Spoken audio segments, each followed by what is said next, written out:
There are moments on the Sufi path when the veil is lifted, when a seeker is granted a glimpse of the unseen. What he sees may inspire him or shake him to his very core. Stay a while and listen as I share with you the story of a Murid, a disciple, whose heart was open to the book of destiny itself. What he found there was not joy, but sorrow, for in its pages he saw the fate of his own Shaykh. And what followed is a lesson for every soul who longs to draw near to the divine. Welcome to Whispers to Your Soul, where timeless lessons echo from the heart. Here gentle stories awaken your spirit, draw you closer to the divine, and inspire goodness. Let us begin. There was once a Murid, a seeker on the Sufi path. His devotion was deep, his heart polished with remembrance, and his eyes often turned inward toward the unseen.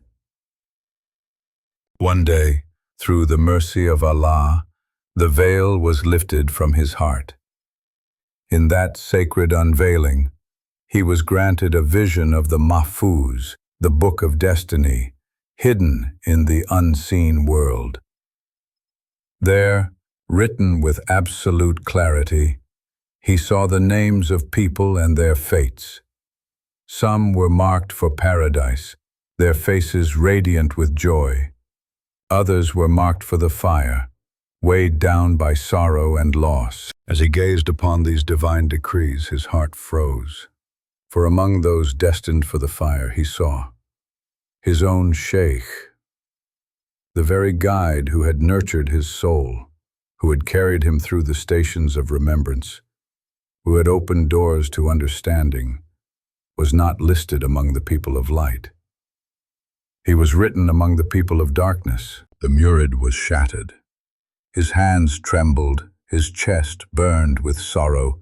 How could this be? The man who had taught him to pray, who had shown him how to walk toward God, who had wept in the night for others, written among the doomed. He carried this knowledge like a heavy stone. Day and night it pressed upon him, but he could not bring himself to speak it aloud. Yet the Shaykh was no ordinary man. He could read the states of the heart. One day he summoned his Murid to the Durgah. The seeker came before him, eyes lowered, chest heavy. The Shaykh asked gently, "My son, why is there sorrow in your heart? Share your burden. Tell me what troubles you." The Murid hesitated. His lips quivered. Finally he whispered, "Master, I saw the Mahfuz. I saw the book of destiny, and in it, I saw you, not among the blessed, but among the people of fire." Silence fell. The Murid expected anger, or denial, or perhaps sorrow. But the Shaykh only nodded. His eyes were calm, almost tender. "Yes," he said softly. "I know, son.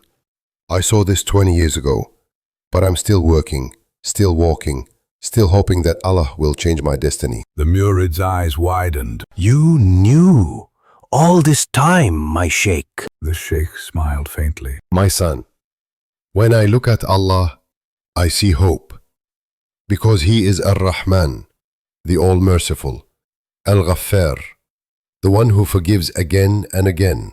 I hope in His mercy, for His mercy is greater than all sin. But when I look at myself, I tremble, for I know my weakness, my ego, my mistakes. I fear that in my incompleteness, at any time, I may slip and fall." The Murid felt tears welling in his eyes. The Shaykh placed a hand over his chest and continued, "This is the way of the Sufis. We move with two wings, fear and hope. Like the bird of the soul, both wings are needed to fly. Too much fear and we despair. Too much hope and we become careless. But with both, we rise. Fear is an attribute of the ego, and we do well not to dwell there. Although the ego has its purpose, our purpose is to suppress it, then tame it." He paused, his gaze piercing, yet full of compassion. That is why Allah commands in Surah Al-Imran, hold fast to the rope of Allah and do not let go. Your Shaykh is a rope, a lifeline. When your prayers are weak, his prayers may be accepted. When your heart falters, his strength may carry you. But always remember, the rope is not the destination. It only leads you to the divine. Our ultimate goal is to get back to Allah by any means possible. The Murid bowed his head, his heart trembling with awe and love. He understood then, the true greatness of a guide was not in appearing flawless, but in walking the path with honesty, with humility, with both hope and fear alive in his breast. For even the saints see their own shadows, but they keep walking toward the light. And so, the Murid held fast to his Shaykh, not with despair, but with greater trust, for he realized that both master and student were bound to the same Lord, both relying on his mercy, both clinging to his rope. Remember this, dear listener, every seeker carries both dread and hope. Fear keeps the heart awake, and hope keeps it alive. Between these two, the soul moves closer to the beloved. So hold fast to the rope of Allah, and never let go. If this story stirred something within you, if you found meaning, comfort, or inspiration in its message, then please take a moment to like, comment, share, and subscribe. And don't forget to tap the notification bell. It helps us bring more soul-nourishing stories like this to life. Your support means the world.